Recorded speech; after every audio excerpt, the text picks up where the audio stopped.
Qose Shqipëria nuk do të ishte më autokraci dhe një regjim, zgjidhja ime do të kishte qenë të vazhdoja të bëja një nga programet e mia më të dashura që ka qenë Kontrata në Agon Channel, e cila e ka brenda pak a shumë nga të gjitha.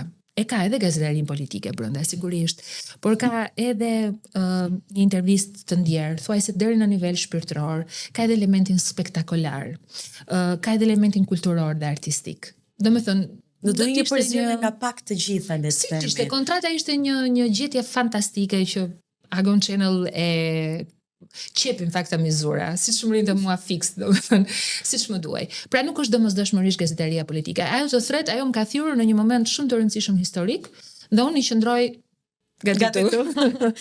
Me paragjykimet, Sanila, si përballesh? Paragjykimet. Kam përshtypjen që njerëzit duhet të mësojnë të jetojnë me paragjykimet, se shumë e pamundur në botën ku jetojmë, të futesh brenda një kutize